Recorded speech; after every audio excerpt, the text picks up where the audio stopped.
My husband's mother looked me dead in the eye and said, "Honey, we don't do babysitting. We raised our kids already."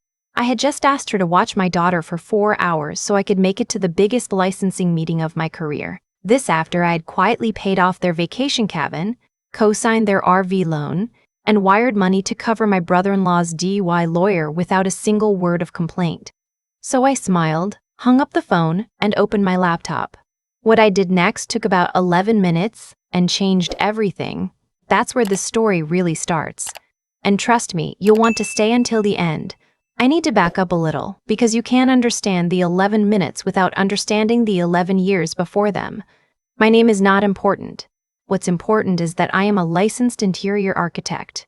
I run my own firm, a small 130 employees, a rented studio space on the east side of the city, and a client list I built from nothing by working nights and weekends while my daughter Lily was a newborn and my husband Theo was finishing his MBA. We are not rich. We are comfortable, and we got comfortable the hard way. Theo's family has always occupied a specific, exhausting category of people, the kind who believe that success is something that happens to you, not something you build. His father, who I'll call Pop because that's what everyone calls him, retired at 62 on a pension that, by his own admission, barely covered their utilities. His mother, who I'll refer to as my mother-in-law because calling her anything warmer feels dishonest right now, had never worked outside the home. Together they had 2 adult children. Theo, who had built something, and Theo's younger brother, who I'll call my brother-in-law, who had built nothing but a convincing story about why nothing was ever his fault. My brother-in-law was 31 years old when this story starts. He had the kind of charm that reads as charisma until you realize it's just deflection. He was perpetually between jobs, perpetually in some kind of financial crisis that was always, somehow, someone else's fault. The DUI I mentioned was the second one. I paid the lawyer fees for the second one because Theo asked me to, and because I loved Theo, and because I told myself it was a one-time thing. It was not a one-time thing. The cabin came next. Pop had purchased a small vacation property in the mountains about 15 years ago, before the pension math stopped working. By the time I met Theo, the cabin had a second mortgage attached to it that his parents had taken out to help my brother-in-law start a landscaping business that lasted 4 months. When that second mortgage came due in a lump sum 3 years into our marriage, my mother-in-law called crying. Not Theo. Her. She called me because she had figured out, correctly, that I was the one who managed our finances and that Theo, bless him, would tell her to call me anyway. The number she needed was $43,000. I did not have $43,000 sitting in a checking account. What I did have was a line of credit attached to my business that I had never touched, a reserve I had built specifically for equipment and emergencies. I spent 3 days running projections. I decided I could cover it and rebuild the reserve within 18 months if I picked up 2 additional residential clients. I covered it. I told no one except Theo. His parents thanked us at Thanksgiving with a Hallmark card and a tin of cookies. The RV came a year later. Pop wanted to travel in retirement. The loan required a co-signer because his credit score had not recovered from the cabin situation. I co-signed. This meant that if Pop missed a payment, it was my credit on the line. I did it because Theo's eyes, when he asked me, told me everything about what kind of son he was and what that kind of love meant to him. I did it because I am, at my core, someone who fixes things. I have been that person my entire adult life. What I had not accounted for in all my fixing was that some families experience the act of being fixed as evidence that they don't need to fix themselves. By the time Lily was 3 and I was preparing to pitch the most significant contract of my career, a full commercial renovation for a regional hospitality group, a project that would take my firm from boutique to legitimate, I had become invisible to Theo's family in a very specific way. I was the woman who handled things, not a daughter-in-law, not a person with her own set of needs, a resource, a very reliable, very quiet resource. The pitch was scheduled for a Thursday at 2 in the afternoon. The clients were flying in from out of state, which meant rescheduling was not a possibility. Lily's daycare called me the Tuesday before to tell me she had a fever and needed to be picked up, and that per their policy, she could not return for 48 hours after her temperature normalized. The math was simple and terrible. She could not go to daycare on Thursday. Theo had already used his 2 remaining flexible days that quarter. His company had a hard cap, and his manager had been clear. I had reached out to my regular backup sitter, a college student who had watched Lily a dozen times, only to find she was in the middle of midterm exams and unavailable. I had called 2 agencies. One had a 48-hour minimum booking window that had already passed. The other had availability, but their earliest arrival time was 4 o'clock, 2 hours after my pitch was scheduled to begin. There was, I told myself, still one option. Family. My in-laws lived 20 minutes away. They were retired. They adored Lily. Or they said they did. Loudly. At every family dinner, in the way people perform adoration for an audience. I had never asked them for anything directly. I had always routed my asks through Theo, because I knew the dynamic and I had chosen, strategically, to stay above it. But this was 4 hours. Lily would probably sleep half of it. I would feed her before I left. I would pack everything they could possibly need. I called my mother-in-law directly. She answered on the second ring with a particular tone she reserved for calls she was not expecting, a careful brightness that communicated mild inconvenience. I told her about the pitch. I explained the situation with the daycare and the sitter and the agencies. I kept my voice easy and warm. I said we would need about 4 hours, maybe 3.5. I said Lily was already feeling better and would probably just want to watch her shows and nap. There was a pause that lasted long enough to make my stomach drop. "Oh, sweetheart," she said, and the sweetheart landed like a door closing. "You know Thursday is our standing lunch with the Hendersons. We've had it on the calendar for weeks, and Pop's knee has been terrible. We really can't be chasing a toddler around." I waited a beat. "It's just a few hours," I said. "She can sit on the couch. She's sick. She's not going to want to run around." I know, but we're just not in a position right now. You two are so capable. I'm sure you'll figure something out. That's what you do, right? You always figure it out." And then she laughed. Not cruelly, just lightly. The way you laugh at something that isn't your problem. You always figure it out. I sat with the phone in my hand for a full 30 seconds after I set it down. I was in my home studio, surrounded by material samples and project binders and 3 years of evidence that I had, in fact, always figured it out, including the $43,000. Including the co-signed RV loan that was, at that exact moment, still in my name. The anger that came up was not hot. It was cold and structural, the way a building shifts when a load-bearing beam finally fails. I didn't yell. I didn't call her back. I opened my laptop and I thought very clearly about what I actually controlled. The answer, it turned out, was quite a lot.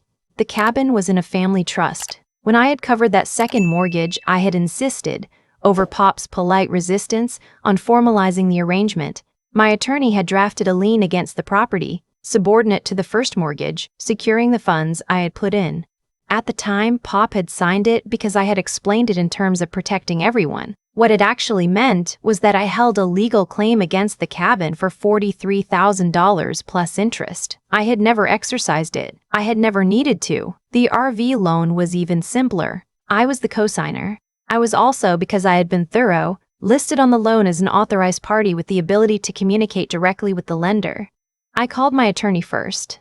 Her name is not important either. But she had been my business attorney for 6 years, and she was the kind of person who matched my energy exactly, which is to say, she did not waste time. "I need to understand my options on 2 things, I said, and I explained both. She called me back in 40 minutes. "The lien is clean," she said. "You can initiate a demand for payment if you choose. As for the RV, you can notify the lender that you wish to be removed as cosigner, which will trigger a review.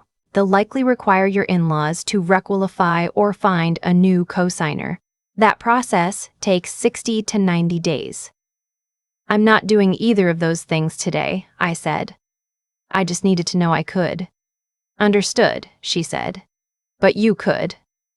I hired a private nanny service that afternoon. The rate was $60 an hour, and I booked them for 5 hours to give myself a buffer. It was $300 I had not planned to spend that month.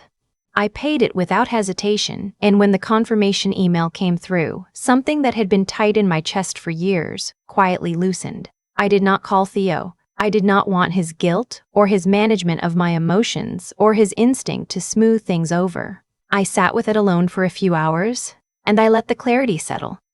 That night, Theo could tell something had shifted. He asked what was wrong.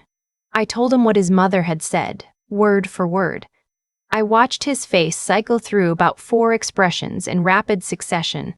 He started to say something about the Hendersons' lunch, and I put my hand up. "I'm not asking you to fix it," I said. "I'm telling you it happened, and I'm telling you it changed something for me. That's all." He was quiet for a long time. Then he said, "I know they're a lot. I know I've asked you to carry more than your share." "You have," I said. "And I've done it because I love you and because I thought it was building something. But I think I've been building something for people who don't actually see what I built." He didn't argue. That was how I knew we were going to be okay, the two of us. The rest was still to be determined. Thursday came. The nanny, a warm and entirely competent woman, named simply by her agency credentials, arrived at 1:15. Lily took to her immediately, which I had predicted. Lily has always been a good reader of people, even at 3, which she did not get from my mother-in-law's side of the family.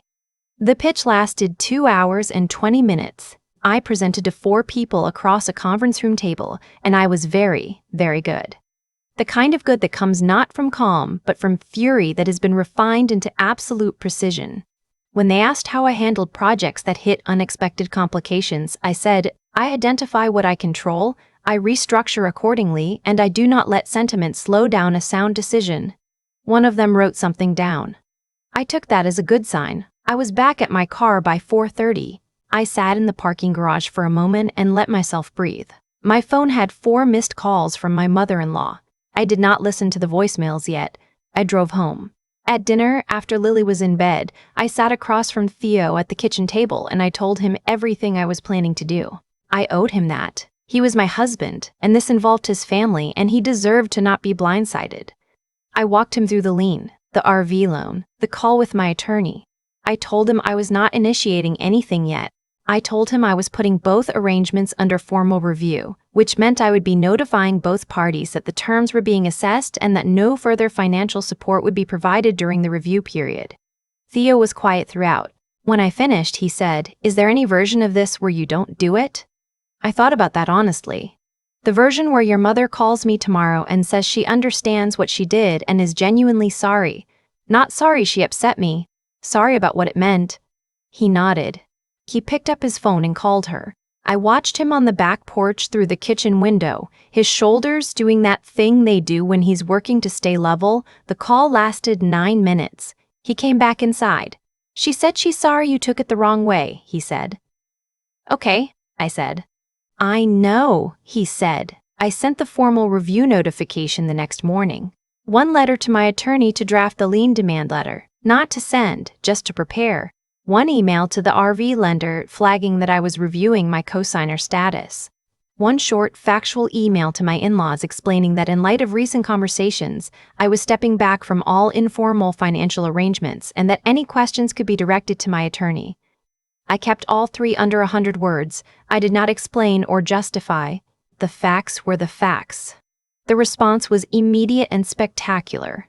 My mother-in-law called 7 times before noon. I let every call go to voicemail. My brother-in-law texted me something I will not repeat here, but the general thrust was that I was destroying the family for no reason. Pop sent Theo a long email saying that I had always been cold and that he had tried to warn Theo before the wedding, which was new information I filed away for later. By 2 in the afternoon, my mother-in-law had driven to our house, not called ahead, just shown up, and was ringing the doorbell. I let her in. I was not going to make this a scene on my front porch. She sat in my living room with her coat still on, which was either nerves or theater. She told me I was being vindictive. She told me that family doesn't handle things through lawyers. She told me that she had given her son to me and that she had welcomed me into the family and that this was how I repaid her kindness. I let her finish. "I'd like to show you something," I said. I had a folder on the coffee table. I had prepared it the night before. It had 3 items in it. The first was a simple document I had put together myself. Not a legal document, just a personal accounting. Every financial contribution I had made to Theo's family over the course of our marriage. The $43,000 for the cabin. The RV cosign with the lender's documentation of my liability exposure. The legal fees I had covered without ever being asked twice. The total at current was just under $90,000 over 9 years. I slid it across the table. She looked at it. Her face did something complicated. The second item was the original lien document she and Pop had signed. I pointed to their signatures. The third item was a one-page summary my attorney had prepared outlining my current legal position. I did not need her to understand all of it. I needed her to understand that it was real. I want to be clear about something, I said, keeping my voice level. I did not do any of this as a transaction. I did it because Theo loves you and because I love Theo. But what you said to me on Tuesday told me that you have understood it as a transaction, just one where you receive and I provide. And as long as you understood it that way, I was willing to keep participating. What I am not willing to do is be the person who hands over $90,000 of my working life and can't ask you to watch your granddaughter for 4 hours. She opened her mouth. I'm not finished, I said. She closed it. I don't want your money. I'm not collecting the lien. I'm not removing myself from the RV loan today. What I am doing is stopping. All of it. No more informal support, no more covering gaps, no more pretending the math doesn't exist. You are going to learn to live on what you have. That's not cruelty. That's what the rest of us do. She started to cry. They were real tears, I think. Or real enough. What about the cabin? She said. If you call that lien, we lose it. I know, I said. We can't afford, I know, I said again. Which is why you should have thought about what I was worth to this family before you told me to figure it out myself. She left 40 minutes later. She did not apologize in any way that counted. She said she hoped I would calm down and see things more clearly. I showed her to the door. My brother-in-law made one attempt to come over 2 days later, and Theo met him on the porch alone. I don't know exactly what Theo said. I know it took 12 minutes, and I know my brother-in-law left without ringing the bell. Theo came inside and hugged me in the kitchen for a long time without saying anything. The pitch became a contract. I got the call that Friday. It was the largest single project my firm had ever taken on, and signing it felt like standing up very straight after years of being slightly hunched. I took my team out to dinner. I did not tell my in-laws. Over the next 3 months, the dynamic shifted in the way tectonic plates shift. Slowly, with occasional small ruptures. My in-laws stopped calling with financial questions because they had figured out there was no point. My mother-in-law started sending brief texts about Lily's milestones, about television shows she thought I might like. She had clearly been coached, probably by Theo, to keep the communication low stakes. I responded to them, not warmly, not coldly. Honestly, Pop sent me a card about 2 months in. It was a generic thank you card from a grocery store, and he had written in it, I know I haven't been fair to you. I'm not good at saying that, but I know it.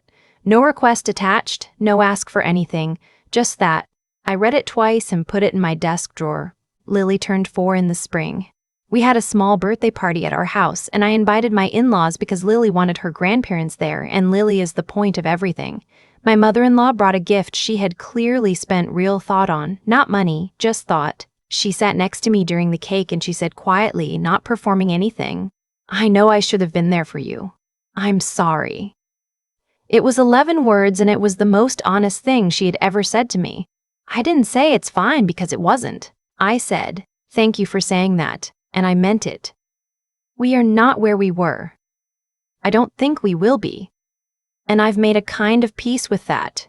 What I know is this. I spent years building a floor under people who told themselves it had always been there, that it was structural, that it required no acknowledgement and no reciprocity. And I finally stopped building it. The ceiling didn't fall. It turned out the ceiling was mine, and I'd been staring at the floor for so long I'd forgotten to look up. My firm has 4 employees now. We are in the middle of the hotel renovation and it is going beautifully. Lily is in preschool 4 days a week, and on Fridays we go to the farmer's market together, and she picks out one piece of fruit she has never tried before. Last week she chose a persimmon. She made a face, but she finished it. She's very much her mother's daughter. The lien on the cabin is still on file. I have no plans to exercise it. I also have no plans to release it. Some leverage, I've learned, is most useful simply by existing. The RV loan is still in my name too. Pop has not missed a payment in 11 months. I check the account every first of the month, a quiet reminder to myself of what I am owed and what I have chosen, freely and deliberately, not to collect. That distinction between what you are owed and what you choose to collect is the whole thing, I think.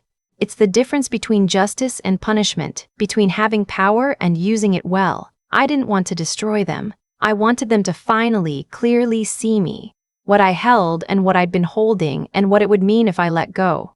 They see me now. That's enough. There's something nobody tells you about being the capable one in a family. They tell you it's a compliment. They say it with admiration. You always figure it out. You're so strong. We don't have to worry about you. And for a long time, I believed that was true. I believed that being relied on was the same as being valued. I was wrong. Those are two completely different things, and the distance between them is where a lot of quiet damage gets done. What happened with my mother-in-law wasn't really about 4 hours on a Thursday. It was about what those 4 hours revealed. I had spent 9 years building something underneath that family. Real money, real legal exposure, real sacrifice. And when I needed something small in return, something that cost nothing but time, the answer was a light laugh and, "You always figure it out." That laugh told me everything I had refused to see. I wasn't a daughter-in-law to her. I was infrastructure. Useful, invisible, expected to hold weight without acknowledgement. The thing about infrastructure is that it only becomes visible when it fails. I didn't blow anything up out of anger. That's what I want people to understand. What I did was stop pretending the arrangement was something it wasn't. I stopped performing the fiction that we were a family where everyone contributed what they could and asked for what they needed. We weren't that. We were a system where one person funded everyone else's comfort and was expected to require nothing in return. Once I saw it that clearly, I couldn't unsee it. Pop's card, the one that came 2 months later. I know I haven't been fair to you. I'm not good at saying that, but I know it. That card mattered more to me than any apology my mother-in-law ever attempted. Not because it fixed anything, but because it was honest. He saw the math finally. He saw what it added up to. That kind of honesty takes something. It takes a person deciding that their pride is worth less than the truth, and that is not a small decision for someone who has spent decades not making it. What I learned, in the most practical terms, is that love without accountability is just sentiment. It feels good to say, but it doesn't hold anything up. Real love, the kind that can survive difficulty and actually function in the real world, requires people to look at what they take and what they give, and be honest about whether those two things are anywhere close to balanced. My mother-in-law wasn't capable of that yet. Maybe she's getting there. I genuinely don't know. What I know is that I stopped waiting for her to get there before I started protecting myself. Theo understood that, eventually. It cost him something to understand it. He loves his family, and watching them reckon with the consequences of their own behavior was not easy for him. But he held steady. He stood on my side of it because he knew I was right, and that mattered more than I can say. The two of us, Lily in the middle. That's the family I was actually building all along. I had just been so busy reinforcing everyone else's foundation that I almost forgot to look at our own. The lien is still on file. The loan is still in my name. I check it every month. I may never use either one. But I keep them because they remind me of something I had to learn the hard way. Knowing what you hold is not the same as using it. Wisdom is understanding the difference and choosing deliberately every time.